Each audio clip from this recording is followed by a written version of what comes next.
नमस्कार साथियों।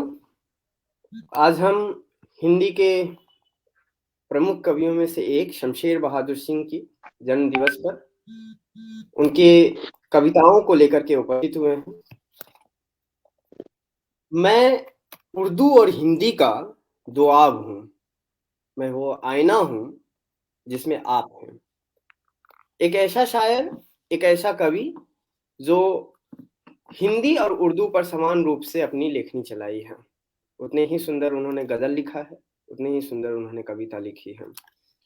शमशेर बहादुर सिंह मूल रूप से आधुनिक हिंदी कविता के प्रगतिशील कवि हैं। प्रगतिशील विचारधारा के कवि होने के साथ साथ शमशेर बहादुर सिंह पर एजरा पाउंड का प्रभाव दिखता है। जिस तरह से हम अज्ञे की कविताओं में नए नए शिल्प देखते हैं, नए नए हम उसमें तरह तरह के चीजों को देख पाते हैं, उसी तरह हम शमशेर बहादुर सिंह की कविताओं में भी विभिन्न शिल्पों को पाते हैं। उन्होंने भी छोटी-छोटी चीज़ों पर कविता लिखी है। उन्होंने भोर पर कविता लिखी है, सुबह के उगते सूरज पर कविता लिखी है। उन्होंने हिंदी के मुख्य कवि जैसे आप अज्ञे को लीजिए, निराला को लीजिए, मुक्तिबोध को लीजिए, इन सब पर ही कविताएँ लिखी हैं। शमशेर बहादुर सिंह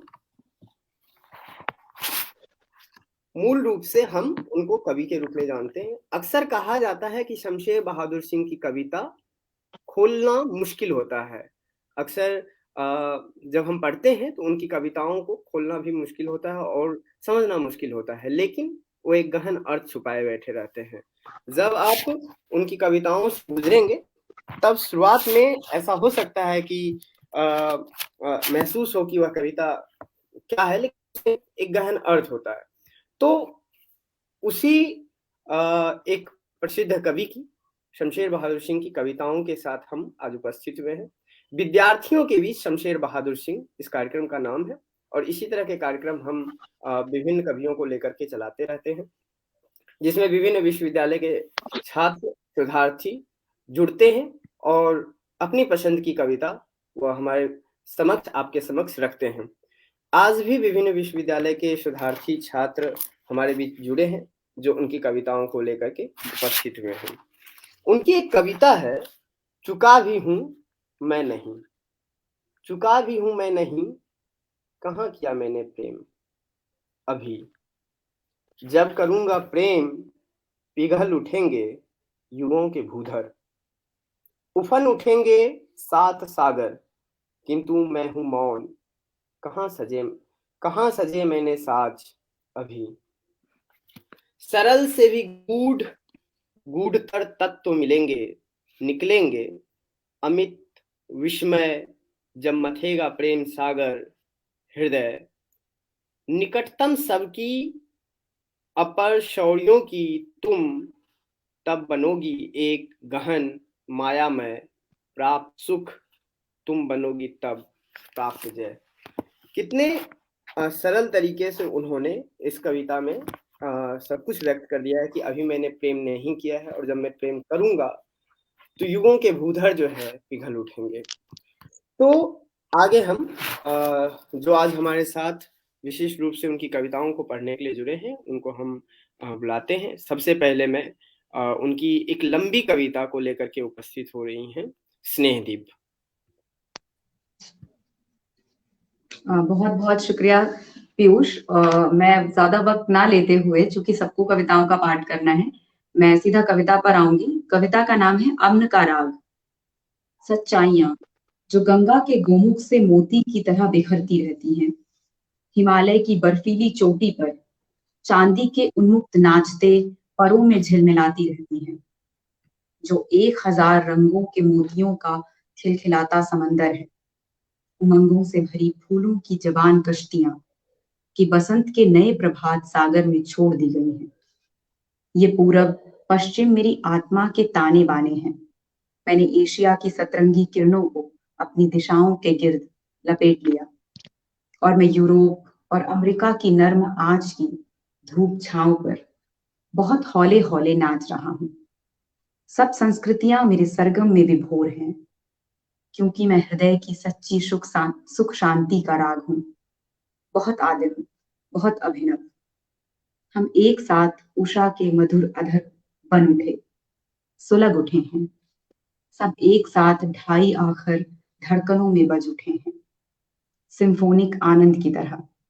ये हमारी गाती हुई एकता संसार के पंच परमेश्वर का मुकुट पहन अमरता के सिंहासन पर आज हमारा अखिल लोक प्रेसिडेंट बन उठी है।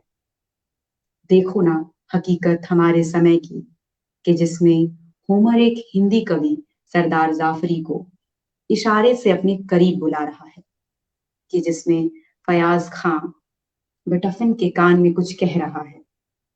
मैंने समझा कि संगीत कोई अमर लता हिल उठी। मैं शेक्सपियर का ऊंचा माथा उज्जैन की घाटियों में झलकता हुआ देखता हूँ, और कालिदास को वैमर के कुंजों में विहार करते।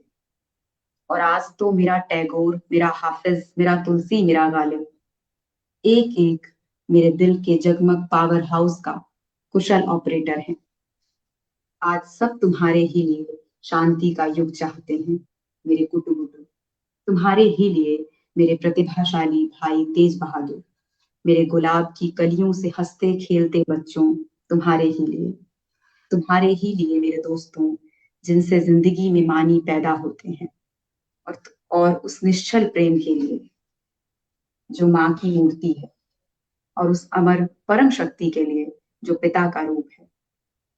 हर घर में सुख शांति का युग, हर छोटा बड़ा नया पुराना, हर आज कल परसों के आगे और पीछे का युग शांति की स्निग्ध कला में डूबा हुआ, क्योंकि इसी कला का नाम जीवन की भरी पूरी गति है। मुझे अमेरिका का लिबर्टी स्टैचू उतना ही प्यारा है जितना मॉस्को का लाल तारा। और मेरे दिल में पेकिंग का स्वर्गीय महल मक्का मदीना से कम पवित्र नहीं। मैं काशी के उन आर्यों का शंखनाद सुनता हूँ जो वोल्गा से आए। मेरी दहली में प्रहलाद की तपस्याओं दोनों दुनियाओं की चौखट पर युद्ध के हिरण्यकश्यप को चीर रही हैं। ये कौन मेरी धरती की शांति की आत्मा पर कुर्बान हो गया है? अभी सत्य की खोज तो बाकी ही थी। यह एक विशाल अनुभव की चीनी दीवार उठती ही बढ़ती आ रही है। उसकी ईंटें धड़कते हुए सुर्ख दिल हैं। ये सच्चाइयां बहुत गहरी नींवों में जाग रही हैं।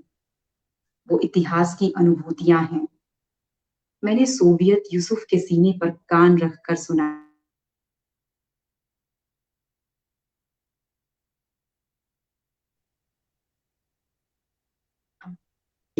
कुंज को पाया, लिंकन के हाथ में हाथ दिए हुए, और टॉल्स्टॉय मेरे देहाती यूरोपियन होठों से बोल उठा। और अरागों की आंखों में नया इतिहास मेरे दिल की कहानी की सुर्खी बन गया। मैं जोश की वह मस्ती हूं जो नेरुदा की भवों से जाम की तरह टकराती है। वो मेरा नेरुदा जो दुनिया के शांति पोस्ट ऑफिस का प्यारा और सच्चा कासिद। वो मेरा जोश की दुनिया का मस्त आशिक। मैं पंथ के कुमार छायावादी सावन भादों की चोट हूं। हिलोर लेते वर्ष पर मैं निराला के राम का एक आंसू जो तीसरे महायुद्ध के कठिन लौह पर्दों को एटमी सुई सा पार कर गया पाताल तक, और वहीं उसे रोक दिया गया। मैं सिर्फ एक महान विजय का इंदिवर जनता की आंख में जो शांति की पवित्रतम आत्मा है। पश्चिम में काले और सफेद फूल हैं, और पूरब में पीले और लाल, उत्तर में नीले कई रंग के, और हमारे यहाँ चंपई सांवले। और दुनिया में हरियाली कहाँ नहीं, जहां भी आसमान बादलों से जरा भी पोछे जाते हैं। और आज गुलदस्तों में रंग रंग के फूल सजे हुए हैं, और आसमान इन खुशियों का आईना है। आज न्यूयॉर्क के स्काई स्क्रैपरों पर शांति के डबों और उसके राजहंसों ने एक मीठे उजले सुख का हल्का सा अंधेरा और शोर पैदा कर दिया है। और अब वो अर्जेंटीना की स्मिथ अटलांटिक को पार कर रहे हैं। पाल रॉबसन ने नई दिल्ली से नए अमेरिका की एक विशाल सिम्फनी ब्रॉडकास्ट की है। और उदय शंकर ने दक्षिणी अफ्रीका में नई अजंता को स्टेज पर उतारा है। ये महान नृत्य, वो महान स्वर, कला और संगीत मेरा है, यानी हर अदना से अदना इंसान का, बिल्कुल अपना, निजी। युद्ध के नक्शों को कैंची से काटकर कोरियाई बच्चों ने झिलमिली फूल पत्तों की रोशन फानुसें बना ली हैं, और हथियारों का स्टील और लोहा हजारों देशों को एक दूसरे से मिलाने वाली रेलों के जाल में बिछ गया है। और ये बच्चे उन पर दौड़ती हुई रेलों के डब्बों की खिड़कियों से हमारी ओर झांक रहे हैं। ये फौलाद और लोहा खिलौनों, मिठाइयों और किताबों से लदे स्टीमरों के रूप में नदियों की सार्थक सजावट बन गया है, या विशाल ट्रैक्टर, कंबाइन और फैक्ट्री मशीनों के हृदय में नवीन छंद और लय का प्रयोग कर रहा है। ये सुख का भविष्य शांति की आंखों में ही वर्तमान है। इन आंखों से हम सब अपनी उम्मीदों की आंखें सेक रहे हैं। ये आंखें हमारे दिल में रोशन और हमारी पूजा का फूल हैं। ये आंखें हमारे कानून का सही चमकता हुआ मतलब है, और हमारे अधिकारों की ज्योति से भरी शक्ति है। ये आंखें हमारे माता पिता की आत्मा और हमारे बच्चों का दिल है। ये आंखें हमारे इतिहास की वाणी है और हमारी कला का सच्चा सपना है। ये आंखें हमारा अपना नूर और पवित्रता है। ये आंखें ही अमर सपनों की हकीकत है और हकीकत का अमर सपना है। इनको देख पाना ही अपने आप को देख पाना है, समझ पाना है कि हमारे नेता इनको देख रहे हैं। बहुत बहुत धन्यवाद।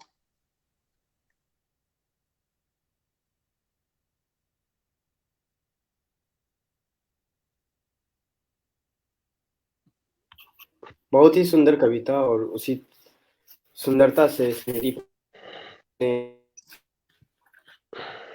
में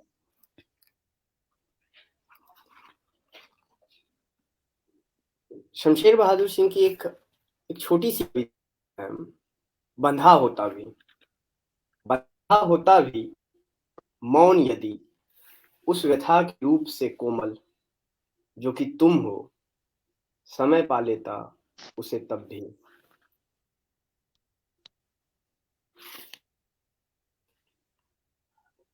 वैशाली को कविता पाठ के लिए बुलाते हैं। वैशाली। जी, बहुत बहुत शुक्रिया पीयूष मंच देने के लिए। और शमशेर बहादुर सिंह की पहली कविता जो मैं पढ़ने जा रही हूँ वो है संसार के चक्के पर हैं। संसार के चक्के पर हैं दो हाथ, दो हाथ पूरब पश्चिम, आंखें दोनों देखती एक साथ, यह एक ही दृश्य है। हृदय गूंगा नहीं, फेफड़े दोनों काम करते, संग संग समान रूप। शरीर लड़े जा रहा है, लड़े जा रहा है, हृदय होम हो रहा है धरती के मनुष्य सा। हृदय होम हो रहा है धरती के मनुष्य सा। निरंतर निरंतर उसे मीठी नींद कब आएगी, वह नींद जो मीठी सुबह का उजाला लाए। चतुर्दिक समान रूप उजाला, चतुर्दिक समान रूप उजाला। इसी के साथ इनकी एक और कविता है। एक आदमी दो पहाड़ों को कुहनियों से खेलता। एक आदमी दो पहाड़ों को कोहनियों से खेलता, पूरब से पश्चिम को एक कदम से नापता। बढ़ रहा है, बढ़ रहा है। कितनी ऊंची घासें चांद तारों को छूने छूने को है, जिनसे घुटनों को निकालता वह बढ़ रहा है। अपनी शाम को सुबह से मिलाता हुआ, अपनी शाम को सुबह से मिलाता हुआ। फिर क्यों दो बादलों के तार उसे महज उलझा रहे हैं? फिर क्यों दो बादलों के तार उसे महज उलझा रहे हैं? और अब मैं आप सभी के सामने पढ़ने वाली हूँ शमशेर बहादुर सिंह की एक और छोटी कविता, हरा चेक। उसने मुझे एक चेक दिया, उसने मुझे एक चेक दिया, इस तरह कि मैं भुना ना सकूं बस। उसने मुझे एक चेक दिया, इस तरह कि मैं भुना ना सकूं बस, ताकि मैं बार बार उसकी पूंजी की पीली बेजान हड्डियों को खड़खड़ा कर पूछूं, क्या आप बदल ना सकेंगे? हाँ, हड्डियों को नहीं, उफ, इस हरे चेक को। हाँ, अच्छा, मगर फला दिन आना, क्योंकि फला दिन के ताक पर ही तो उसकी इंसानियत की खाल रखी थी। खामोश, बेहद उदास, एक जिंदा ताबूत जैसी, जैसे काली होती हुई शाम की गठरी। सुबह की हरियाली वहां कहाँ चहकती हुई, और और रस भरे इंसानों के बोल। उसने मुझे चौंका कर याद दिलाया, फला दिन, समझे, जाओ जाओ। और वह ताबूत उस अंधेरे में डूब गया, और वह ताबूत उस अंधेरे में डूब गया। तो ये मेरी तरफ से ये शमशेर बहादुर सिंह की आखिरी कविता हरा चेक मैंने पढ़ी। अब मेरे बाकी के साथी अपना कविता पाठ करेंगे।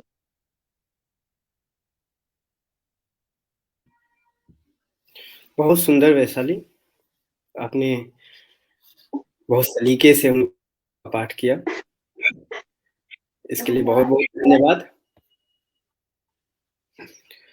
शमशेर बहादुर सिंह न सिर्फ कविता लिखते थे बल्कि उन्होंने काफी गजल भी लिखे।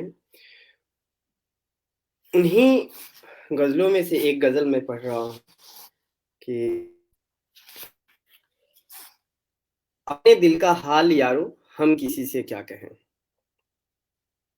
कुछ इस प्रकार है कि अपने दिल का हाल यारो हम क्या कहें, कोई भी ऐसा नहीं मिलता जिसे ना कहें।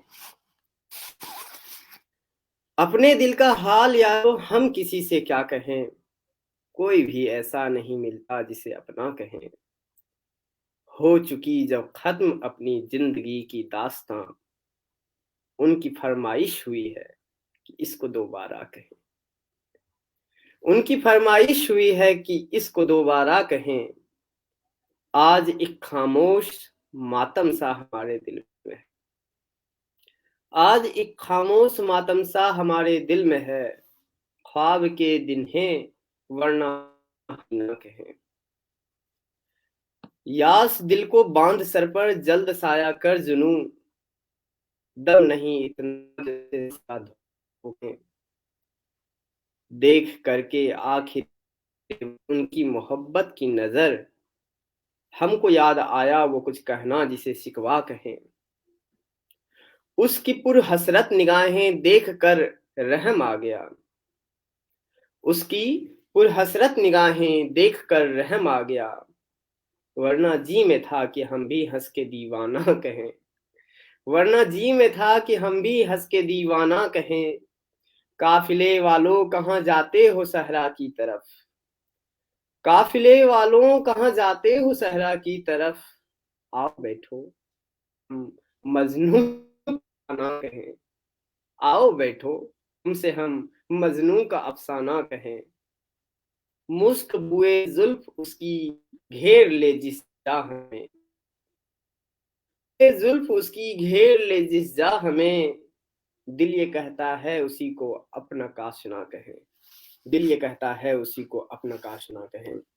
तो इस तरह से बहुत ही सुंदर सुंदर गजल शमशेर बहादुर सिंह ने लिखी है, जिसे आप सभी पढ़ सकते हैं। तो आगे हम शतरोहन को बुलाते हैं जो उनकी कविता का पाठ करेंगे। बहुत बहुत शुक्रिया पीयूष। उनकी एक कविता है सींग और नाखून। तो सींग और नाखून, लोहे के बख्तर कंधों पर, सीने में सुराख हड्डी का, आंखों में घास काई की नमी, एक मुर्दा हाथ पांव पर टिका, उल्टी कलम थामे, 3 तसलों में कमर का घाव सड़ चुका है, जड़ों का भी कड़ा जाल हो चुका पत्थर। ये उनकी एक कविता थी। और उनकी दूसरी कविता है कत्थई गुलाब। दबाए हुए हैं नर्म नर्म केसरिया सावलापन, मानो शाम की अंगूरी रेशम की झलक, कोमल कोहरिल बिजलियां सी लहराए हुए हैं। आकाशीय गंगा की झिलमिली ओढ़ है तुम्हारे तन का छंद गत स्पर्श, अति अति अति नवीन आशाओं भरा तुम्हारा बंद बंद। ये लहरें घेर लेती है, ये लहरें उभर कर अर्धद्वितीय टूट जाता है। किसका होगा ये पद, किस कवि मन का, किस शरीर तट पर सुना हो प्रेम की असंभव सरलते सदैव सदैव। उनकी अगली कविता है अज्ञेय से। जो नहीं है जैसे कि सुरुचि, उसका गम क्या, वो नहीं है किससे लड़ना। रुचि तो है शांति स्थिरता, काल क्षण में एक सौंदर्य की मौन अमरता। अस्थिर क्यों होना फिर, जो है उसे ही क्यों न संजोना, उसी के क्यों न होना जो कि है। जो नहीं है जैसे कि सुरुचि, उसका गम क्या, वो नहीं है। उनकी अगली कविता है तुमने मुझे। तुमने मुझे और गूंगा बना दिया, एक ही सुनहरी आभा सी सब चीजों पर छा गई। मैं और भी अकेला हो गया तुम्हारे साथ गहरे उतरने के बाद। मैं एक गार से निकला अकेला खोया हुआ और गूंगा। अपनी भाषा तो भूल ही गया मैं जैसे, चारों तरफ की भाषा ऐसी हो गई जैसे पेड़ पौधों की होती है, नदियों में लहरों की होती है। हजरत आदम के यौवन का बचपना, हजरत हव्वा की युवा मासूमियत, कैसी भी ऐसा लगता है जैसे तुम चारों तरफ से मुझसे लिपटी हुई हो। मैं तुम्हारे व्यक्तित्व के मुख में आनंद का एक स्थायी ग्रास हूँ, मूक। ये उनकी 4 कविताएं पढ़ी।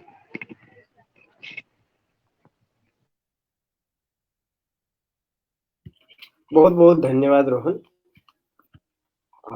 मुझे लगा कि आप घर से बाहर हैं और घर से बाहर खड़े होकर के कविताएं पढ़ रहे हैं। ये भी उनके प्रति प्रेम ही है कि कविताओं के प्रति प्रेम है, शमशेर जी के प्रति, शमशेर की कविताओं के प्रति प्रेम है कि कैसी भी स्थिति हो, अगर मौका मिल रहा है तो पढ़ा जाए।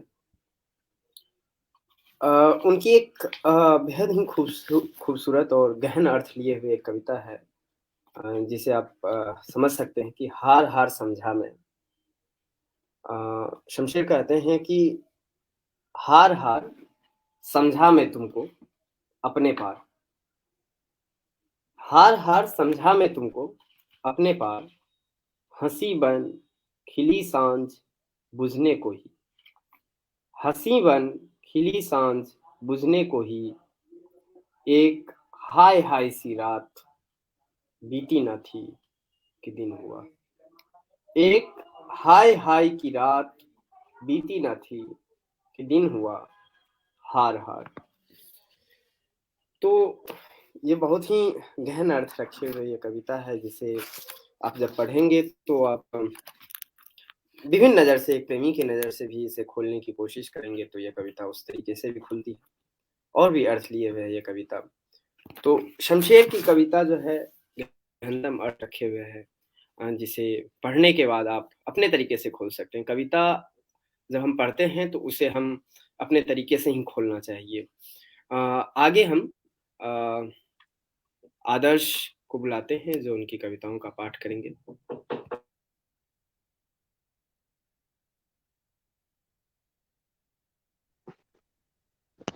धन्यवाद पीयूष। आवाज आ रही है मेरी? जी। बहुत बहुत शुक्रिया तुम्हें और रचयिता टीम को कि ये मौका मिला कविता पाठ का। और जब मुझे ये कहा गया कि शमशेर पे काव्य पाठ करना है, तो सच बताऊं कि मैं थोड़ा डरा डरा इसलिए कि सिलेबस के बाद फिर मैंने शमशेर को पढ़ने की कोशिश नहीं की थी, इस डर से कि शमशेर एक बहुत कठिन कवि हैं। जैसा कि प्रचलित है कि शमशेर कठिन कवि हैं और समझ में नहीं आते हैं आसानी से। कल से जब मैं उनकी कविताओं के पाठ के लिए, जब उनको कविताओं को पढ़ना शुरू किया, कुछ कविताएं पढ़ी, तो एक चीज मुझे स्पष्ट हुई कि ये जिस तरह से बातें फैलाई जाती हैं, कही जाती हैं, उस तरह की बातें हैं नहीं शमशेर के संदर्भ में। और इसलिए मैंने 4 अलग अलग तरह की कविताओं का चुनाव किया है, जो उनकी आसान भाषा में अलग अलग जूनर की लिखी हुई कविताएं हैं। इन कविताओं को पढ़ते हुए इनकी पृष्ठभूमि क्या रही है, इनका संदर्भ क्या रहा है, इस पर भी टीका टिप्पणी कुछ मैंने देखी। और बहुत सारी चीजें निकल कर सामने आई, जिनमें से कुछ बातें मैं स्पष्ट करूं तो इन कविताओं को समझने में आसानी होगी, इन कविताओं के अर्थ समझने में, और क्यों लिखी गई, किस मनोदशा में लिखी गई, यह समझने में आसानी होगी। मैं शमशेर की कविताओं से गुजरते हुए सबसे पहले मैंने ये देखा कि उनकी कविताओं में अंधेरा बिल्कुल नहीं है। अंधकार की कोई जगह नहीं है शमशेर की कविताओं में। और एक अलग तरह का उत्साह है, बिंबों का, शब्दों का, एक कह सकते हैं कि लीला व्यापार जिसे कह सकते हैं, जो जो लीला व्यापार मीर या गालिब की कविताओं में देखने को मिलता है, ऐसा लीला व्यापार है शमशेर की कविताओं में। बिंब जिस तरह से शमशेर की कविताओं में आए हैं, आग और उसी मुझे लगता है उसी परंपरा का निर्वाह आगे चल करके केदारनाथ सिंह ने किया। जो बिंब नई कविता में, आधुनिक हिंदी नई कविता में जो बिंब को लेकर प्रयोग धर्मिता हुई, उसके बीज शमशेर में दिखाई देते हैं। तुम भी कह रहे थे कि प्रगतिशील कवि हैं, पर अज्ञे की तरह इन्होंने कविताएं लिखी। इस बात से मैं बिल्कुल सहमत हूँ कि ये प्रगतिशील कवि हैं। और मुझे लगता है कि इन्होंने कविता की अपनी मुद्रा, वो है प्रयोग धर्मिता, इन्होंने अपनी कविता की मुद्रा बनाई और उस अर्थ में उन्होंने कविताएं लिखी हैं। जो पहली कविता मैं पढ़ना चाहूंगा, इनकी एक प्रगतिशील कविता है। यह घटना 12 जनवरी की है, 1944 के दिन की, जब ग्वालियर में मजदूर सड़क पर निकल रहे थे और उन्होंने लाल झंडे में रोटियां टांग रखी थी और वे अपना विरोध प्रदर्शन कर रहे थे। तो ग्वालियर के स्टेट ने, ग्वालियर के सरकार ने उन पर गोलियां चलवाई थी। और उस संदर्भ में मैं शमशेर की एक कविता पढ़ूंगा। यह शाम है। यह शाम है कि आसमान खेत है पके हुए अनाज का, लपक उठी लहू भरी दरातियां की आग है, धुआं धुआं सुलग रहा ग्वालियर के मजूर का हृदय, कराहती धरा कि हाय मैं विषाक्त वायु, धूम तिक्त आज, रिक्त आज, सोखते हृदय ग्वालियर के मजूर का। गरीब के हृदय टंगे हुए की रोटियां, लिए हुए निशान लाल लाल जा रहे कि चल रहा लहू भरे ग्वालियर के बाजार में जलूस, जल रहा धुआं धुआं ग्वालियर के मजूर का हृदय। ये कविता उन्होंने 1944 की घटना से प्रभावित होकर लिखी थी। दूसरी कविता, प्रेम पर शमशेर की बहुत सारी कविताएं हैं और बहुत कठिन कविताएं हैं, लेकिन मैंने सबसे आसान कविता चुनने की कोशिश की है कि प्रेम पर उनकी सबसे आसान कविता। और इस कविता को खोजते हुए मैं उनके एक वक्तव्य तक पहुंचा हूं, जहां प्रेम के संदर्भ में उन्होंने लिखा है कि कविता के माध्यम से मैंने प्यार करना, अधिक से अधिक प्यार करना सीखा। मैं उसके द्वारा ही सौंदर्य तक पहुंचा। तो इस कविता को, प्रेम कविता को उनके उनके पढ़ता हूं मैं। ये बहुत प्रसिद्ध कविता है। द्रव्य नहीं कुछ मेरे पास, फिर भी मैं करता हूं प्यार। रूप नहीं कुछ मेरे पास, फिर भी मैं करता हूं प्यार। शक्ति न यौवन न अभिमान, फिर भी मैं करता हूं प्यार। केवल भावुक दीन मलिन, फिर भी मैं करता हूं प्यार। मैंने कितने किए उपाय, किंतु न मुझसे छूटा प्रेम। सब विधि था जीवन असहाय, किंतु न मुझसे छूटा प्रेम। सब कुछ साधा जाप तप मौन, किंतु न मुझसे छूटा प्रेम। कितना घूमा देश विदेश, किंतु न मुझसे छूटा प्रेम। तरह तरह के बदले वेश, किंतु न मुझसे छूटा प्रेम। उसकी बात बात में छल है, फिर भी है वह अनुपम सुंदर। माया ही उसका संबल है, फिर भी है वह अनुपम सुंदर। छाया जीवन आकुल मेरा, फिर भी है वह अनुपम सुंदर। केवल कोमल अस्थिर नभ सी, फिर भी है वह अनुपम सुंदर। वह अंतिम भय सी, विस्मय सी, फिर भी है वह अनुपम सुंदर।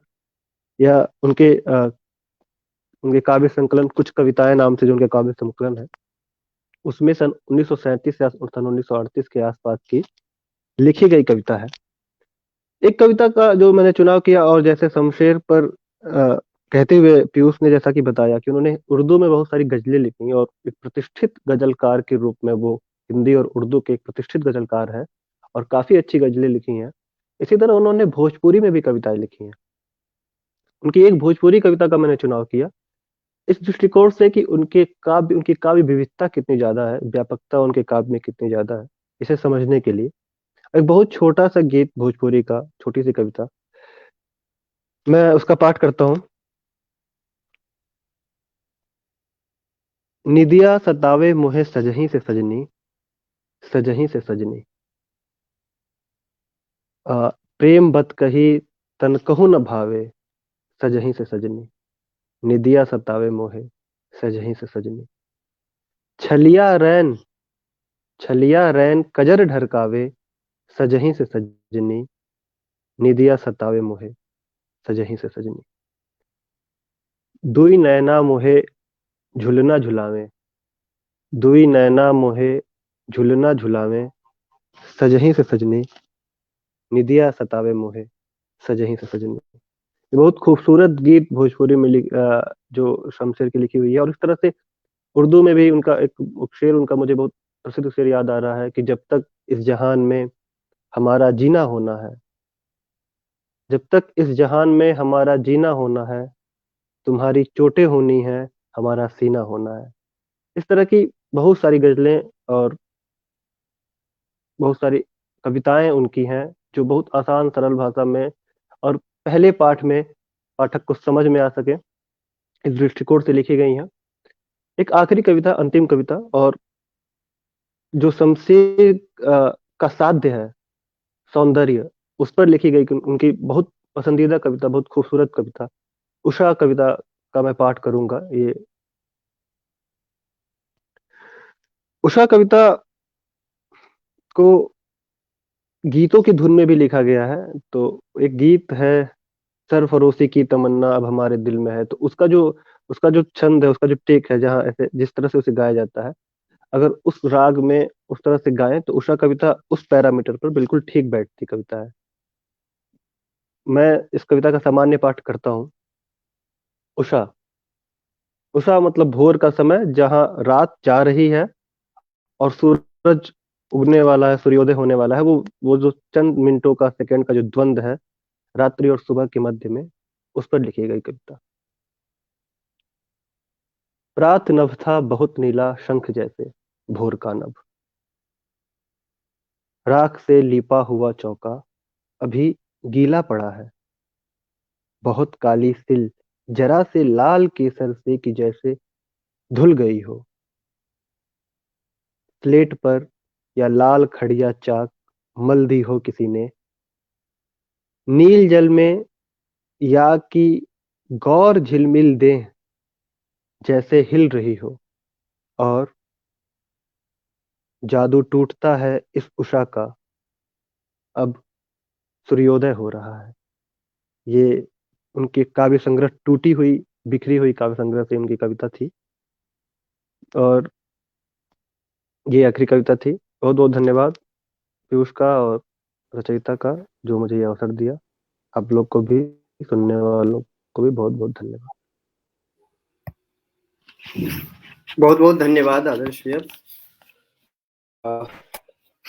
सच कहें तो ये उषा कविता जो है, मैंने शायद जब मैं कक्षा 6 में था तब पढ़ा था, और उस गुरुजी ने बताया था कि किस तरीके से चौक जो है या लाख से लिपा हुआ जो राख से लिपा जाता है, उस चीज का कैसे प्रयोग गाँव में होता है। तो उन सब चीजों को तो मैंने बचपन में देखा है, इसलिए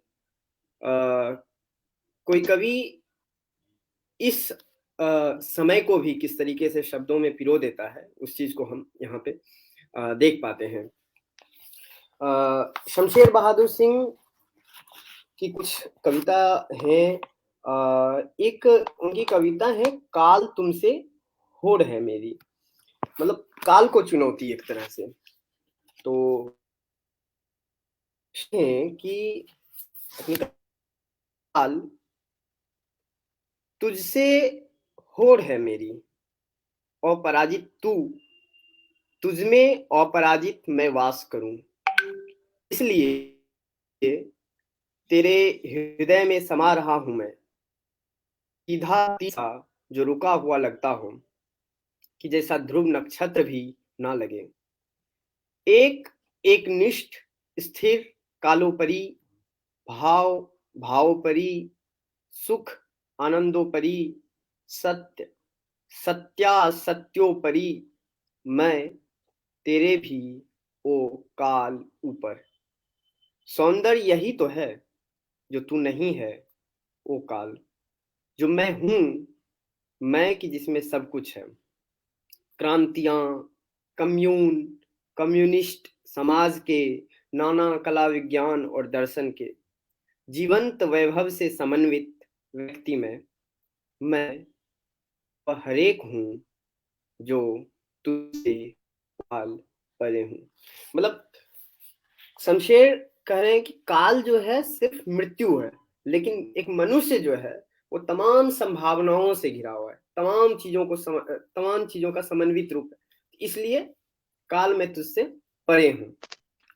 उनकी एक गजल को और मैं गजल का एक और पाठ कर दे रहा हूं, और इसके बाद एक छोटी सी कविता जो मुझे बेहद प्रिय है। यहाँ कुछ रहा हो तो हम मुंह दिखाएं, यहाँ कुछ रहा हो तो हम मुंह दिखाएं, उन्हीं ने बुलाया है क्या लेके जाएं। कुछ रहा हो तो हम मुंह दिखाएं, उन्हीं ने बुलाया है तो क्या लेके जाएं। कुछ आपस में जैसे बदल सी गई है, कुछ आपस में जैसे बदल सी गई है, हमारी दुआएं तुम्हारी बलाएं, हमारी दुआएं तुम्हारी बलाएं। तुम एक ख्वाब थे जिसमें खुद को खो गए हम, तुम एक ख्वाब थे जिसमें खुद खो गए हम। तुम ही याद आए तो क्या याद आए, तुम ही याद आए तो क्या याद आए। वो एक बात जो जिंदगी बन गई है, वो एक बात जो तुम भूल जाओ जाए। वो खामोशियां जिनमें तुम हो ना हम हैं, वो खामोशियां जिनमें तुम हो न हम हैं, मगर हैं हमारी तुम्हारी सदाएं, मगर हैं हमारी तुम्हारी सदाएं। बहुत नाम है, बहुत नाम है, एक शमशेर भी है, बहुत नाम है, एक शमशेर भी है। किसे पूछते हो किसे हम बताएं, किसे पूछते हो किसे हम बताएं। तो ये उनका गजल था, और एक छोटी सी कविता बोले, बात बोलेगी हम नहीं, भेद खोलेगी बात ही, बात बोलेगी हम नहीं, भेद खोलेगी बात ही। सत्य का मुख झूठ की आंखें क्या देखें। सत्य का रुख समय का रुख है, अभय जनता को सत्य ही सुख है, सत्य ही सुख। दैन्य दानव काल भीषण क्रूर स्थिति कंगाल बुद्धि घर मजूर, सत्य का क्या रंग है पूछो एक संग। सत्य का क्या रंग है पूछो एक संग। एक जनता का दुख एक, एक जनता का दुख एक, हवा में उड़ती पताकाएं अनेक। दैन्य दानव क्रूर स्थिति कंगाल बुद्धि मजूर घर भर, एक जनता का अमर वर, एकता का स्वर, अन्यथा स्वातंत्र इति। बात बोलेगी हम नहीं, भेद खोलेगी बात ही। अब तो यह शमशेर की कुछ कविताएं जो हमें पसंद है, और ऐसा नहीं है कि उनकी और कविताएं हमें पसंद नहीं है, जो विभिन्न क्षेत्रों से जुड़ी हुई हैं, विभिन्न तरह के शिल्पों को शिल्प के अंतर्गत गढ़ी हुई हैं, उनका हमने चुनाव करके पाठ किया है ताकि उन्हें समझा जा सके। हम सभी श्रोताओं का, हम पाठकों का, हम सभी साहित्य के सुधी व्यक्तियों का यह कर्तव्य है कि हम शमशेर की कुछ कविताओं से गुजरे, उनके व्यक्तित्व को समझें और महसूस करें। आप सभी का रचयिता की पूरी टीम की तरफ से, रचयिता परिवार की तरफ से बहुत बहुत धन्यवाद। तो हम फिर आगे किसी ऐसे ही किसी कार्यक्रम में उपस्थित होंगे। आप सभी का धन्यवाद।